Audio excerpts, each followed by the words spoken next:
دلیل کیا ہے؟ مولا کائنات بیٹھے ہوئے ہیں، رسول خدا بھی بیٹھے ہوئے ہیں، جبرائیل امین نازل ہوئے، پیغمبر نے سوال کیا جبرائیل یہ بتاؤ آج تمہاری ایج کتنی برس کی ہے، کتنے سال کے ہو گئے ہو، عمر کیا ہے؟ کہ نبی اللہ نہیں بتا سکتے۔ کہا کیوں؟ کچھ تو پتا ہوگا، کچھ تو پتا ہوگا نا، کتنے سال کے ہو گئے ہو، کتنے برس کے ہوئے ہو، کسی بات سے تو اندازہ لگایا جا سکتا ہے نا۔ تو جبرائیل نے کہا نبی اللہ ایک چیز سے اندازہ لگایا جا سکتا ہے۔ کہا وہ کیا؟ کہا آسمان میں ایک ستارہ ہے جو 30,000 سال کے بعد نکلتا ہے اور میں نے اسے 30,000 مرتبہ دیکھا ہے۔ آسمان میں ایک ستارہ ہے جو 30,000 سال کے بعد نکلتا ہے اور میں نے اسے 30,000 مرتبہ دیکھا ہے۔ ایک مرتبہ نبی نے کہا جبرائیل اس ستارے کے نور کو دیکھو گے تو کیا پہچان جاؤ گے؟ جبرائیل نے کہا نبی اللہ ایسا کیا ہو سکتا ہے؟ کوئی کسی کو ایک بار دیکھتا ہے تو بھولتا نہیں، میں نے ایک بار نہیں دیکھا ہے، 30,000 بار دیکھا ہے۔ ایک مرتبہ نبی نے کہا ہے علی ذرا پیشانی سے امامہ تو ہٹاؤ۔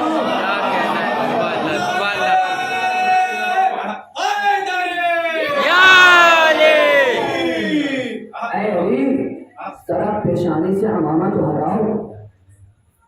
اب جب امامہ ہٹا تو وہی نور۔ جبرائیل نے کہا اے علی اس وقت کہاں تھے؟ کہا جب لفظ اس وقت بھی نہیں تھا تب بھی میں موجود تھا، جب لفظ نہیں تھے تب بھی میں موجود تھا۔ اہل بیت کب سے یہ ہم نہیں بتا سکتے۔ درود پڑھے محمد و آل محمد پر۔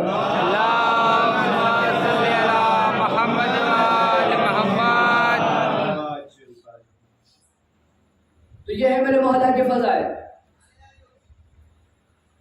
یہ مجلس، یہ ماہ محرم چل رہا ہے، عزیزان محرم صرف لباس تبدیل کرنے کا نام نہیں ہے، کردار بدلیے اپنا، مقصد حسین پہچانیے کہ امام حسین علیہ السلام نے کس لیے قربانی دی تھی۔ اسی نماز کو بچانے کے لیے قربانی دی تھی، اسی روزے کو بچانے کے لیے قربانی دی تھی۔ نماز کی بات آ گئی ہے، ہم اور آپ نماز پڑھتے ہیں کس لیے؟ جنت کی لالچ میں۔ روزہ رکھتے ہیں کس لیے؟ جنت کی لالچ میں۔ ایک اور بات سن لیجیے، جب نماز کا تذکرہ ہی ہو چکا ہے تو باجماعت نماز پڑھنے کی بہت زیادہ فضائل ہیں اور مسجد میں نماز پڑھنے کی بہت زیادہ فضائل ہیں۔ جا کے مسئلہ پڑھیے، خود موجود ہے کہ مسجد میں نماز پڑھنے کی بہت زیادہ تاکید کی گئی ہے اور جماعت ہو رہی تو اس کے ساتھ زیادہ تاکید کی گئی ہے۔ اب ایک عالم دین کا بیان ہے، اگر کوئی انسان نابینا ہے اور وہ مسجد تک نہیں جا سکتا تو مسجد کے دروازے سے اپنے دروازے تک رسی باندھے اور اس کے سہارے مسجد میں جائے نماز پڑھنے کے لیے۔ اگر نابینا ہے تو اس طریقے سے جائے۔ ہم اور آپ نماز پڑھتے ہیں کس لیے؟ جنت میں جانے کے لیے۔ انصاف سے بتائیے، ایک سوال ہے، کیا گنہگار جنت میں جائے گا؟ نہیں نا۔ خطا کار جنت میں جائے گا؟ نہیں۔ بے معصیت جنت میں جائے گا؟ نہیں۔ ظلم کرنے والا جنت میں جائے گا؟ نہیں۔ اچھا یہ بتائیے کیا لوہا موم ہو سکتا ہے؟ اللہ اکبر! کیا لوہا موم ہو سکتا ہے؟ آپ کہیں گے نہیں ہو سکتا، لیکن جناب داؤد چاہیں تو لوہا موم ہو سکتا ہے، آگ گلزار ہو سکتی ہے، آپ کہیں گے نہیں ہو سکتی۔ جناب ابراہیم چاہیں اللہ اکبر تو آگ گلزار ہو سکتی ہے، دریا میں راستہ نہیں ہو سکتا ہے، آپ کہیں گے نہیں ہو سکتا۔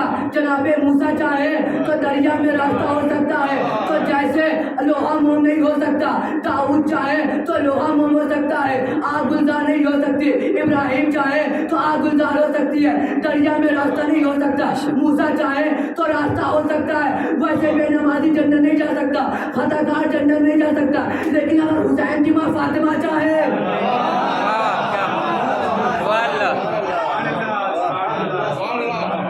اگر حسین کی ماں فاطمہ چاہے تو جنت جا سکتا ہے۔ اہل بیت ہماری سفارش ضرور کریں گے، لیکن اپنے آپ کو پہلے اس طریقے سے آمادہ تو کریے۔ نبی گئے معراج پر، 18,000 راز کی باتیں ہوئی تھی مولا کائنات کے بارے میں۔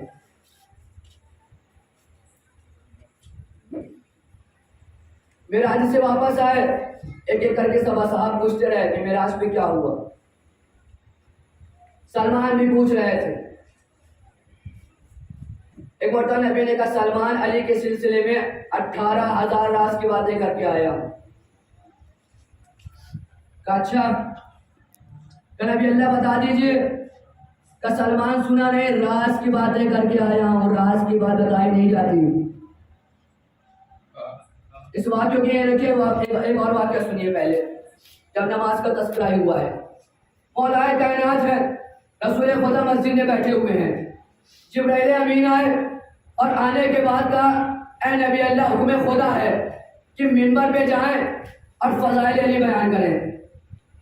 نبی اللہ، حکم خدا ہے کہ منبر پہ جائیں اور فضائل علی بیان کریں. لیکن نبی اٹھے اپنی جگہ سے، منبر کی جانب بڑھے، مسجد سے اشارہ کیا کہ جاؤ مدینے کی گلیوں میں کہہ دو کہ جسے بھی فضائل علی سننا ہے مسجد میں آئے. اللہ اکبر. نبی چلے منبر کی طرف، مسجد سے باہر نکلا. نبی نے کیا کہا تھا؟ جا کے کہہ دو جسے بھی فضائل علی سننا ہے مسجد میں آئے. مسجد نے یہ نہیں کہا. باہر نکلنے کے بعد کیا کہا؟ الصلاۃ الجامعہ، الصلاۃ الجامعہ، الصلاۃ الجامعہ.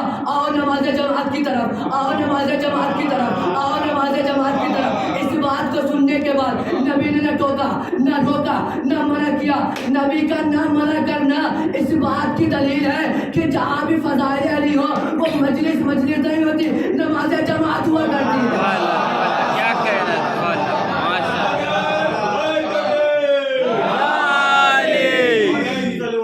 اللہم صلی علی محمد. نبی کا نہ منع کرنا اس بات کی دلیل ہے کہ جہاں بھی فضائل علی ہو وہ مجلس میں نماز جماعت ہوا کرتی ہے. تو یہ ہے میرے مولا کی فضائل. جابر بادشاہ تھا، ظالم بادشاہ تھا. اہل بیت کا مرتبہ کا سننا ہی ہے تو خود قرآن اہل بیت کا مرتبہ سنا رہا ہے. روایتیں پڑھی ہوئی ہیں، حدیث موجود ہے. لیکن اہل بیت کے غلام کا مرتبہ کیا ہے دیکھیے. جیسے خانہ کعبہ کو سمجھنے کے لیے مسجد کو سمجھنا پڑتا ہے، عمل فضل کو سمجھنے کے لیے فضل کو سمجھنا پڑتا ہے، علیہ السلام کو سمجھنے کے لیے سلام کو سمجھنا پڑتا ہے، ویسے ہی اہل بیت کو سمجھنے کے لیے غلام سمجھنے پڑتے ہیں. جابر بادشاہ تھا، ظالم بادشاہ تھا. کوئی بھی زندگی میں ایک مرتبہ نام علی لے لے اس کی زبان کاٹ دیتا تھا. اور صرف یہی نہیں کرتا تھا، پورے خاندان کو نابود کر دیتا تھا. ظالم بادشاہ تھا، تخت پہ بیٹھا تھا. ایک دن اعلان کیا کہ آج ہمارے شہر میں کوئی بھی علی کا نام لینے والا نہیں ہے. آج ہمارے شہر میں کوئی بھی علی کا نام لینے والا نہیں ہے. درباری میں سے ایک اٹھا اور اٹھنے کے بعد کہتا بادشاہ تو یہ کہتا ہے کہ تیرے شہر میں کوئی علی والا موجود نہیں، تیرے گھر میں علی والا موجود ہے. واہ واہ، کیا کہنا ہے؟ تیرے گھر میں علی والا موجود ہے. کہا کون؟ کہا وہی جو تیرے بچے کو پڑھانے کے لیے آتا ہے. ظالم بادشاہ ہے، پڑھانے والے کو علی والے کو رکھا ہے، جانتا ہے علم انہی کے پاس ہے، باب علم یہی ہے. کہا ٹھیک ہے، کل جب وہ آئے گا فیصلہ ہو جائے گا. دربار سجایا گیا، غلام بھی بیٹھے ہوئے ہیں. وہ پڑھانے والا جب دربار میں داخل ہوا سمجھ تو گیا ہی تھا کچھ بھی بیان کروں گا یہ مجھے قتل کر دے گا، یہ مجھے مار دے گا. آتے ہی بادشاہ نے سوال کیا، یہ بتاؤ تیری نظر میں میرے دونوں بچے افضل ہیں یا علی کے دونوں بیٹے حسن و حسین افضل ہیں؟ تیری نظر میں میرے دونوں بچے افضل ہیں یا علی کے دونوں بیٹے حسن و حسین افضل ہیں؟ سمجھ تو گیا تھا کچھ بھی بیان کروں گا یہ مجھے قتل کر دے گا، بیوی کو اسیر بنا لے گا، بچے کو مار ڈالے گا، گھر کو آگ لگا دے گا، سب کچھ برباد کر دے گا. تو کیوں نہ دربار میں کھڑے ہو کر کھلم علی کی فضائل کو بیان کیا جائے؟ کیوں نہ حقیقت سے آشنا کر دیا جائے.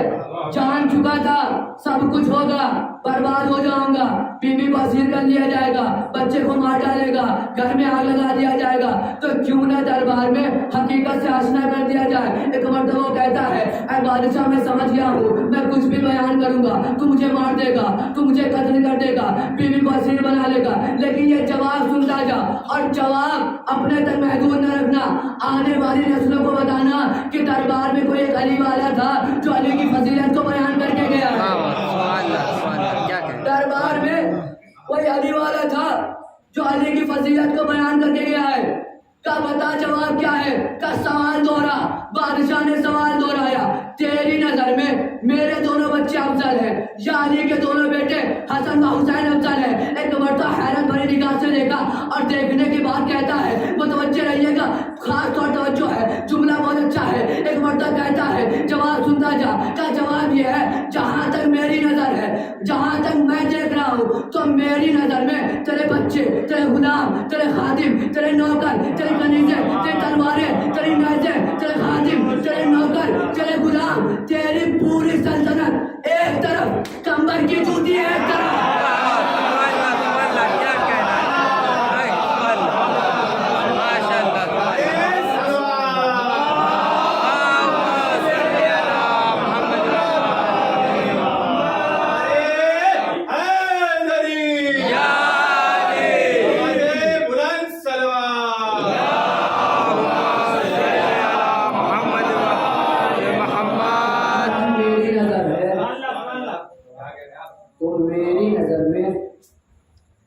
کمبر کی جوتیوں کے برابر ہے. یہ ہے اہل بیت. یہاں کوئی آ جائے مارنے کے لیے تو 5-10 افراد بچانے کے لیے کھڑے ہو جائیں گے. وہاں دربار میں اکیلا تھا, فضائل علی کو بیان کر کے گیا اور پیغام دیا کہ اپنے تک محدود نہ رکھنا, آنے والی نسلوں تک پہنچانا. یہ ہے میرے مولا کی فضائل, یہ ہے اہل بیت کی فضائل. درس حسین ہے یہ,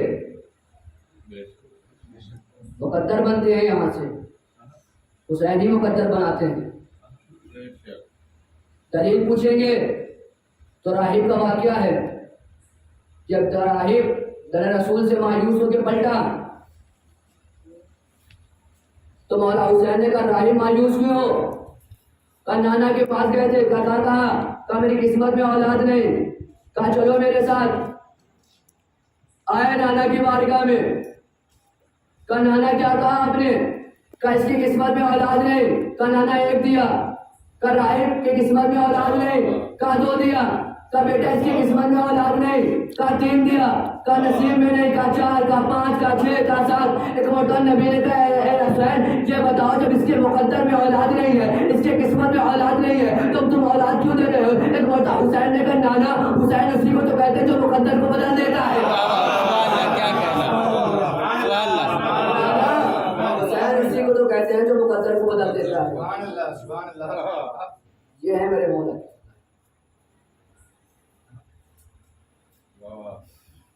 اہل بیت کی فضائل بہت ہیں, ہمارا آپ بیان نہیں کر سکتے. قرآن اہل بیت کا قصیدہ پڑھ, اللہ اہل بیت کی فضیلت بیان کر رہا ہے. قرآن کے ذریعے سے اہل بیت کو سلام کیا ہے اللہ نے. کبھی موقع ملا انشاءاللہ تو سلام پہ گفتگو کروں گا. اللہ اہل بیت کو سلام کر رہا ہے قرآن میں. اب بات آ گئی تو عرض کر دوں کہ سورہ صفات کی آیت ہے, اللہ ارشاد فرما رہا ہے سلام علی آل یاسین. آل یاسین آپ پر سلام. اسی سورہ صفات کی 3 آیتیں اور پڑھتا ہوں. پہلی آیت میں اللہ ارشاد فرما رہا ہے سلام علی نوح, اے نوح آپ پر سلام. سلام علی ابراہیم, اے ابراہیم آپ پر سلام. سلام علی موسیٰ و ہارون, اے موسیٰ و ہارون آپ پر سلام. چوتھی آیت میں ارشاد فرمایا سلام علی آل یاسین, آل یاسین آپ پر سلام. ان چاروں آیتوں کو سننے کے بعد آپ نے کچھ فرق نظر آیا؟ کچھ محسوس کیے, کوئی نتیجہ نکلا, ان چاروں آیتوں میں کوئی فرق نظر آیا, کا فرق نہیں سمجھ میں آیا.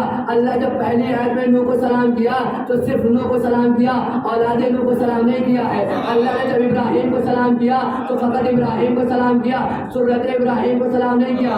اللہ نے جب موسیٰ ہارون کو سلام کیا تو صرف موسیٰ ہارون کو سلام کیا, اولاد موسیٰ ہارون کو سلام نہیں کیا. اللہ نے جب یاسین کی بات کی تو یاسین سے کام نہیں کیا, آل یاسین آپ پر سلام. اللہ اہل بیت کو سلام کر رہا ہے کس کے ذریعے سے؟ آل یاسین کے بارے میں. اب اگر آل یاسین کے بارے میں ہم بتائیں تو یہ ہے محبت, آپ بتائیں تو یہ ہے عقیدہ.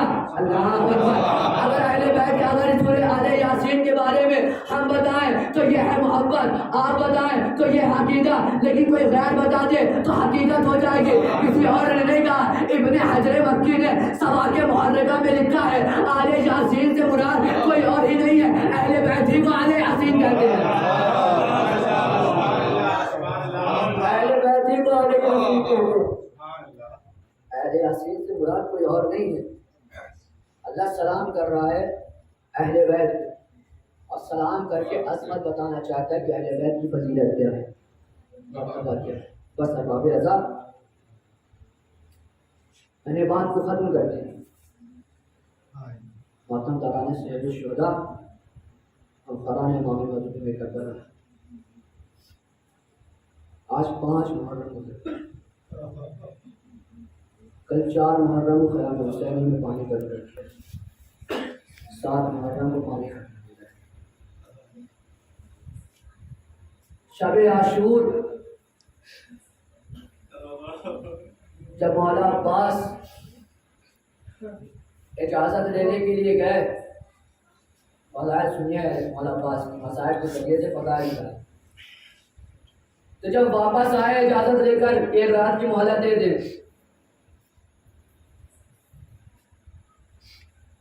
تو تاریخ کہتے ہیں حبیب الظہیر نے عباس کے پشت کو دیکھ کر آپس میں گفتگو کی کہ وہ دیکھو علی کی شجاعت کا وارث جا رہا ہے, وہ دیکھو علی کی طاقت کا وارث جا رہا ہے, وہ دیکھو علی کی تلوار کا وارث جا رہا ہے. یہ بات ہوا نے امانت میں خیانت نہ کرتے ہوئے عباس کے کانوں تک پہنچائی. مولا عباس رکے, پلٹے کا حبیب الظہیر کیا کہتے ہو؟ کہ مولا کیا کہا, آپ کی فضیلت بیان کی ہے, آپ کو دیکھ کے کہا کہ وہ دیکھو علی کی وارث, علی کا تلوار کا وارث جا رہا ہے, علی کی شجاعت کا وارث جا رہا ہے. ایک مرتبہ مولا عباس نے کہا حبیب الظہیر آج ہی رات گزر گئی ہے, تم میری فضیلت بیان کر کے مجھے جوش دلانا چاہتے ہو. اے حبیب الظہیر آقا حسین سے اجازت دلوا دو, آدھی رات گزر گئی ہے لیکن آقا حسین سے اجازت دلوا دو, صبح کی اذان کا وقت نہ ہونے پائے گا. کوفے میں بیٹھا ابن زیاد کے دربار میں, شام میں بیٹھا یزید کے دربار میں, اگر حسین کے نام کا پرچم نہ لگا دو تو مجھے عباس نہ کہنا. کیا کہنا ہے؟ کوفے میں بیٹھا ابن زیاد کے دربار میں, شام میں بیٹھا یزید کے دربار میں, حسین کے نام کا پرچم نہ لگا دو مجھے عباس نہ کہنا. یہ تھی حیبت والا عباس, یہ ہے فضائل والا عباس. بات کرو احباب ایسا, شب عاشور جب آئی ایک مرتبہ مولانا حسین علیہ السلام خیام کا طواف کرنا شروع کیا. ایک ایک خیمے کا جائزہ لے رہے ہیں اور ہر خیمے سے رونے کی آوازیں بلند ہو رہی ہیں. کبھی ام لیلہ کے خیمے میں آئے تو کیا دیکھا, ام لیلہ اکبر کو سمجھا رہی بیٹا قبر کر اپنے بابا پہ پہلے قربان ہو جانا. اس خیمے سے نکلے حسین قاسم کے خیمے میں آئے تو کیا دیکھا, ام فروا کہتے ہیں بیٹا قاسم کل اپنے چچا پہ پہلے قربان ہو جانا. اس خیمے سے نکلے ایک اور خیمے میں آئے تو کیا دیکھا, ایک ماں اپنے بچے کو جھولا جھلاتے ہوئے کہہ رہی ہے اے بیٹا سلا کر اپنے بابا پہ سب سے پہلے قربان ہو جانا. تاریخ کہتے حسین اس خیمے سے نکلے ایک اور خیمے میں آتے ہیں تو کیا دیکھا, بہن جناب زینب ہے اور محمد کو سمجھا رہی ہے بیٹا اور محمد کل اکبر سے پہلے قربان ہو جانا, پھر اپنے ماموں پہ قربان ہو جانا. اور بابے آتا بابا سے بلند گریا کرا کرے, اس لیے کہ یہی کہیں جناب سکینہ بھی ہوتی ہے, یہی کہیں مولا سجاد بھی ہوتے ہیں, اور یہی کہیں جناب زینب بھی ہوتی ہیں. جب آپ آواز سے بلند گریا کرتے ہیں کہ جناب سکینہ ہے, زینب کے پاس آتی ہیں اور آنے کے بعد کہتے ہیں زینب یہ کون لوگ رو رہے ہیں, تو جناب زینب کہتی ہے بیٹی سکینہ